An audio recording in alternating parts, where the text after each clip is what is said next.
Hi everyone, welcome to my channel. సందుల గురించి గత పరీక్షల్లో వచ్చిన ప్రశ్నలండి. ప్రీవియస్ స్టేట్ సెషన్స్లో అడిగిన క్వశ్చన్స్.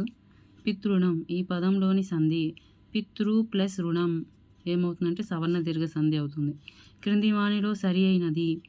రాజెక్కడ అత్వసంధి, మీరెవరు ఉత్వసంధి, వంట ముదన్ సవర్ణ దీర్ఘ సంధి, తూగు టుయ్యాల ద్విరుక్త టకార సంధి.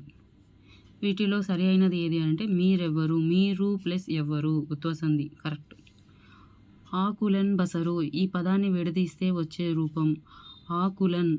ఆకులన్ అరసున ఏమవుతుందంటే నకారం కిందకు వస్తుంది. బసరు అనేది పసరు అవుతుంది. ఆకులన్ ప్లస్ పసరు విడదీస్తే ఎలా వస్తుందంటే ఆకులన్ ప్లస్ పసరు వస్తుంది.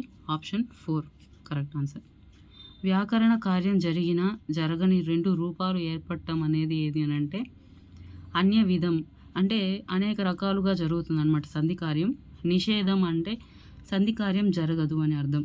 నిత్యం అని అంటే సంధి కార్యం తప్పకుండా జరుగుతుంది అని అర్థం. వైకల్పికం అంటే సంధి కార్యం జరగవచ్చు జరగకపోవచ్చు.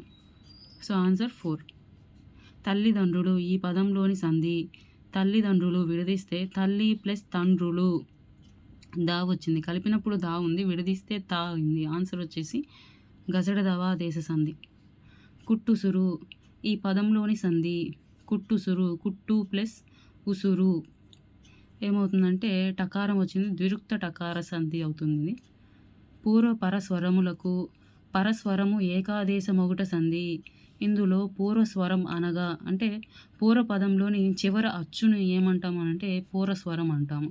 ఆప్షన్స్ వచ్చేసి పూర్వపదంలోని చివరి అచ్చు, పూర్వపదంలోని మొదటి అచ్చు, పరపదంలోని మొదటి అచ్చు.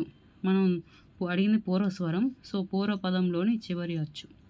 ఆప్షన్ 1 అన్నమాట. తర్వాత సెలయేరు పదాన్ని విడదీయండి అన్నారు. సెలయేరు యా స్వరం వచ్చి చేరింది. సో ఇదేమవుతుందంటే ఎడాగమ సంధి అవుతుంది. విడదీస్తే సెల ప్లస్ ఏరు, థర్డ్ ఆప్షను సెల ప్లస్ ఏరు ఏమవుతుంది అంటే ఇది ఎడాగమ సంధి అవుతుంది. అలాగే గొప్పవాడు గదా ఈ పదంలోని సంధి గొప్పవాడు గదా విడదీస్తే గొప్పవాడు ప్లస్ కథ అవుతుంది. దీనిలోని ఒక సంధి వచ్చేసి గసడ దవా దేశ సంధి అవుతుంది. సూత్రంలో చెప్పిన వ్యాకరణ కార్యం 4 రకాలుగా జరగడాన్ని ఇలా అంటారు. వైకల్పికం అనంటే సంధి జరగచ్చు జరగకపోవచ్చు. నిత్యము అంటే సంధి ఎల్లప్పుడూ జరుగుతుంది అని అర్థం. నిషేధము అంటే సంధి జరగదు. బహుళము అంటే 4 వికాలుగా అన్య విధాలుగా, బహుళము అంటే 4 విధాలుగా జరుగుతుంది అని అర్థం. ఆన్సర్ వచ్చేసి బహుళము. వధూపేతుడు ఈ పదం ఇలా విడదీయండి. వధూపేతుడు వధు ప్లస్ ఉపేతుడు. ఆన్సర్ వచ్చి ఫస్ట్ ఆప్షన్ వధు ప్లస్ ఉపేతుడు. పగడాల పదంలోని సంధి అడిగారు. పగడాల దీన్ని విడదీస్తే పగడము ప్లస్ లా వస్తుంది. ఇదేమవుతుందంటే లూలానాల సంధి కిందకు వస్తుంది. ప్రాణము దీసెను ఈ పదంలోని సంధి ప్రాణము దీసెను విడదీస్తే ప్రాణము ప్లస్ తీసెను. విడదీసినప్పుడు తా వస్తుంది, కలిపినప్పుడు దా వచ్చింది. దీని యొక్క సంధి వచ్చి సరళాదేశ సంధి అవుతుంది. సరళాదేశ సంధిలో ఆదేశ సరళానికి ముందున్న ధృతానికి విభాషగా వచ్చేవి ఏవి అని అడిగారు. వీటికి విభాషగా వచ్చేవి 0 అరసున్న విభాషగా వస్తాయి. వీటిని ఏమంటాము అంటే బిందు సంశ్లేషాలు అంటామండి. Option 3 is correct. దివ్యౌషధం పదాన్లోని సంధి దివ్యౌషధాన్ని విడదీస్తే దివ్య ప్లస్ ఔషధం. ఐ ఔ ఆర్లను వృద్ధులు అంటాము. సో ఇదేమవుతుందంటే వృద్ధి సంధి అవుతుంది. సంధివశాత్తు ఒక అక్షరాన్ని తొలగించి దాని స్థానంలో మరొక అక్షరం రావడం ఏమవుతుంది అని అంటే ఇది ఆదేశం అవుతుంది. ఇది ఈజీయే తెలిసిందే.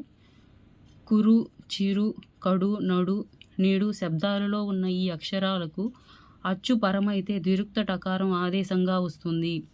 ఈ అక్షరాలకు అచ్చు పరమైతే ద్విరుక్త టకారం ఆదేశంగా వస్తుంది. ఏ అచ్చులు అని అంటే అవి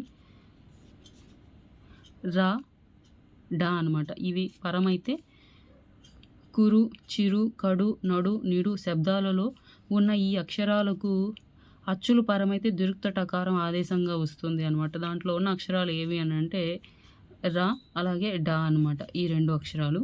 ఇవి సంధులకు సంబంధించి గత పరీక్షల్లో అడిగిన ప్రశ్నలండి. Thank you for watching. Like and subscribe to my channel. Thank you.